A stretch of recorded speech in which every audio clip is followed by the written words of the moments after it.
अस्सलाम वालेकुम स्टूडेंट्स, मैं उम्मीद करता हूँ कि आप सब खैरियत से होंगे।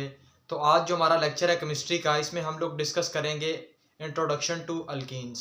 तो इससे पहले हदीस मुबारक हज़रत सईद बिन आस रज़ी अल्लाह ताला अन्हा से रिवायत है कि हुज़ूर पाक सल्लल्लाहु अलैहि वसल्लम ने इरशाद फरमाया कि बड़े भाई का हक़ छोटे भाई पर ऐसा ही है जैसे कि बाप का हक़ बेटे पर। तो इसके बाद हम आज का लेक्चर शुरू करते हैं। जिस तरह के आपको नज़र आ रहा है, सबसे पहले इसकी डेफिनेशन वो कहता है series of compound containing carbon carbon double covalent bond. अब आप लोगों ने इसमें ये याद रखना है कि यहाँ पे जो सीरीज ऑफ कंपाउंड है इसमें हमारे पास क्या होगा। पीछे हमारे पास क्या होता था अल्केन्स के अंदर के हमारे पास जितने कार्बन होते थे उनके दरमियान क्या था, सिंगल बॉन्ड होती थी। लेकिन यहाँ पे क्या होगा, हमारे पास यहाँ पे फर्ज करें अगर हमारे पास 3 कार्बन है ना, तो 3 कार्बन में से 2 कार्बन के दरमियान डबल बॉन्ड होगी, जबकि जो नेक्स्ट वाले कार्बन होंगे उनके दरमियान सिंगल बॉन्ड ही होगी। ठीक हो गया, इसमें थोड़ा सा ये चेंज है। तो डबल कोवलेंट बॉन्ड, और बॉन्ड क्या होगा, कोवलेंट बॉन्ड ही होगा। ठीक है। उसके बाद अगर नेक्स्ट बात करें, वो कहता है ये अनसैचुरेटेड हाइड्रोकार्बन है। अनसैचुरेटेड हाइड्रोकार्बन क्यों है, क्योंकि इनके अंदर क्या होता है, हमारे पास कार्बन कार्बन डबल बॉन्ड होता है। जब इनके अंदर कार्बन कार्बन डबल बॉन्ड होगा तो हाइड्रोजन के पास ये एबिलिटी है इसके अंदर कि वो क्या करेगा, ये कार्बन कार्बन डबल बॉन्ड को तोड़ेगा। जब वो कार्बन कार्बन डबल बॉन्ड टूटेगा तो यहाँ पे हमारे पास क्या होगा, यहाँ कोई और हाइड्रोजन एटम आ जाएगा, या हमारे पास क्या होगा, हाइड्रोजन के अलावा कोई और एटम आ जाएगा। ये जो टूट गया, इसकी जो टूटने की एबिलिटी है और किसी नेक्स्ट दूसरे एटम के ऐड होने की इसके अंदर जो एबिलिटी है वो इसको क्या बना देती है, अनसैचुरेटेड हाइड्रोकार्बन बनाती है। अच्छा, उसके बाद अनसिस्टमेटिकली इसको क्या कहते हैं, ओलिफिन्स। अब अनसिस्टमेटिकली मैंने आपको कल भी बताया था, आज भी बता देता हूँ। ये हमारे पास क्या होता है, एक ट्रिवियल नेम होता है। ठीक है, या हमारे पास क्या होता है, एक कॉमन नेम होता है। ये हमारे पास क्या है, नॉट फॉर्मल नेम। ये हमारे पास फॉर्मल नेम नहीं है।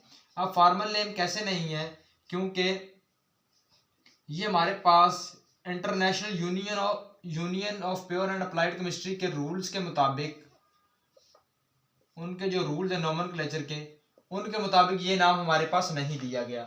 जब उनके मुताबिक ये नेम हमारे पास नहीं दिया गया तो ये हमारे पास क्या कहलाएगा, कॉमन या ट्रिवियल नेम, और ये नॉट फॉर्मल नेम, मतलब फॉर्मल नेम नहीं होगा हमारे पास, ऐसे ही कोई कॉमन सा नेम है। उसके बाद अगर इसकी रिएक्टिविटी की बात की जाए तो वो कहता है ये मोर रिएक्टिव है as compare to alkanes. Alkane की निस्बत ये हमारे पास क्या है, हमारे पास ज्यादा रिएक्टिव है। जो अल्केन्स हमने देखे थे, हमने देखा था अल्केन्स पहली बात हुआ रिएक्ट ही नहीं करते, अगर रिएक्ट करें भी तो ड्रास्टिक कंडीशन के अंदर। अब ये मोर रिएक्टिव कैसे हैं, मोर रिएक्टिव ये ऐसे हैं क्योंकि इसके अंदर कार्बन कार्बन के दरमियान डबल बॉन्ड पाया जाता है, जिसमें से एक सिग्मा बॉन्ड होता है और दूसरा बॉन्ड जो है वो कौन सा होता है, पाई बॉन्ड। अब ये पाई बॉन्ड की वजह से ये हमारे पास क्या होता है, रिएक्टिव होता है। और डबल बॉन्ड की एक और खसूसियत है कि डबल बॉन्ड जो है वो रिच ऑफ इलेक्ट्रॉन होता है। रिच ऑफ इलेक्ट्रॉन होने की वजह से या उसमें पाई बॉन्ड होने की वजह से वो पाई बॉन्ड क्या करता है, टूट जाता है। उसके टूटने की वजह से कोई और हाइड्रोजन या दूसरा एटम इसके अंदर ऐड होता है और उसकी वजह से इसकी reactivity as compare to alkane बढ़ जाती है। ये पॉइंट भी क्लियर हो गया। उसके बाद अगर इसके नेचर की बात करें तो ये हमारे पास नॉन पोलर है। अब नॉन पोलर कैसे है, पीछे कल भी हमने पढ़ा था कि नॉन पोलर के अंदर हमारे पास क्या है, कार्बन और हाइड्रोजन की जो हमारे पास इलेक्ट्रोनेगेटिविटी है वो हमारे पास क्या है, सिमिलर है। या हमारे पास अगर उसके अंदर डिफरेंस है भी तो हमारे पास डिफरेंस बहुत कम है या ना होने के बराबर है। डिफरेंस हमारे पास इतना कम है कि इसको हम क्या मान लेते हैं, हमारे पास ये सिमिलर ही है। इनकी जो इलेक्ट्रोनेगेटिविटी है वो हमारे पास क्या है, एक जैसी है। इलेक्ट्रोनेगेटिविटी सेम होने की वजह से या इलेक्ट्रोनेगेटिविटी के अंदर थोड़ा सा डिफरेंस होने की वजह से ये हमारे पास किस नेचर के अंदर बिलोंग करता है या किस नेचर के अंदर आ जाता है, ये हमारे पास होता है नॉन पोलर। ठीक है। उसके बाद नेक्स्ट पॉइंट है, इसमें वो कहता है कि हमारे पास इनमें गैसेस कौन कौन सी हैं। आपने याद रखना है जो आपके पास फर्स्ट 3 अल्कीन्स हैं जैसे इथीन, प्रोपीन और ब्यूटीन, वो हमारे पास क्या हैं, गैसेस होंगी। नेक्स्ट 14 जो हैं वो हमारे पास क्या होंगे, लिक्विड होंगे और मोर नेक्स्ट 14 से जो ज्यादा वो हमारे पास क्या होंगे, सॉलिड होंगे। उसके बाद अगर बॉन्ड लेंथ की बात की जाए, कार्बन कार्बन डबल बॉन्ड के दरमियान हमारे पास इसमें बॉन्ड लेंथ होती है 1.34 एंगस्ट्रॉम। कार्बन और हाइड्रोजन के दरमियान हमारे पास होती है 1.1 एंगस्ट्रॉम। ठीक है। उसके बाद अगर बॉन्ड एंगल की बात करें तो इसमें हमारे पास बॉन्ड एंगल होता है 120 डिग्री। कार्बन और हाइड्रोजन के दरमियान क्या होगा हमारे पास, बॉन्ड एंगल 120। अगर शेप की बात करें तो शेप इसकी हमारे पास होती है ट्राइगोनल प्लेनर। पीछे हमने जो अल्केन्स पढ़ा था उनकी शेप क्या थी, उनकी शेप हमारे पास टेट्राहेड्रल। एंगल था उनके दरमियान 109। उसमें कार्बन कार्बन बॉन्ड लेंथ क्या थी हमारे पास 1.54, यहाँ पे 1.34।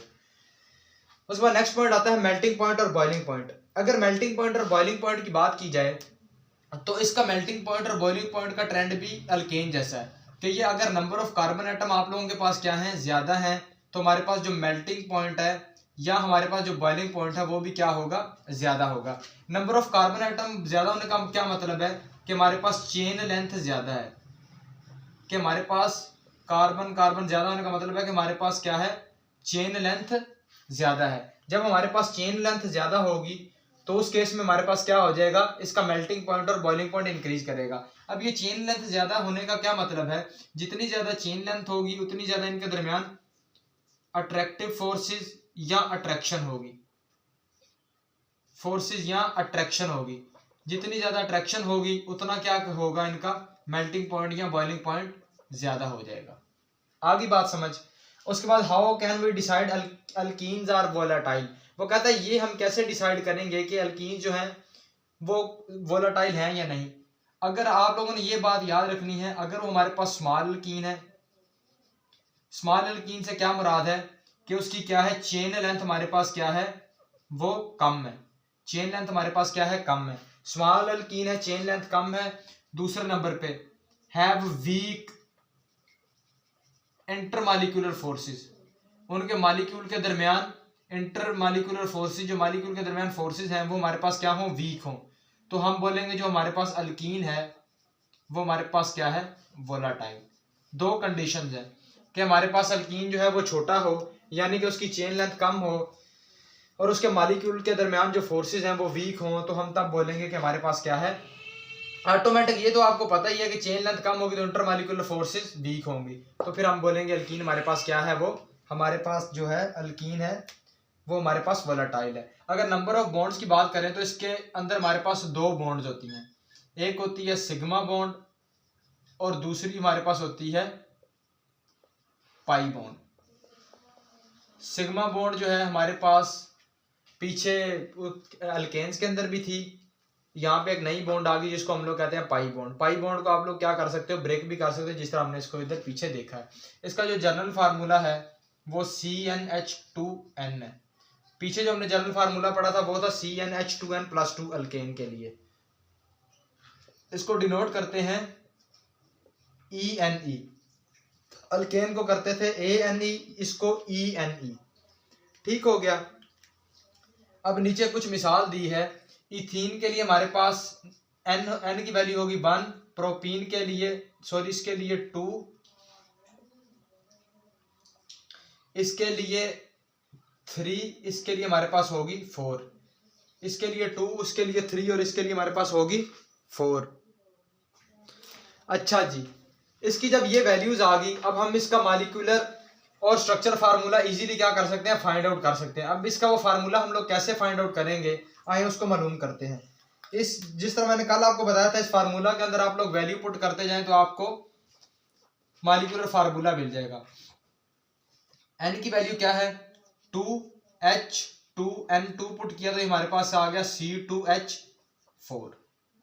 ठीक है। उसके बाद दूसरे नंबर पे आप लोग आ जाएं तो आप लोगों के पास है प्रोपीन 3, C3H23, ये हो गया C3H6।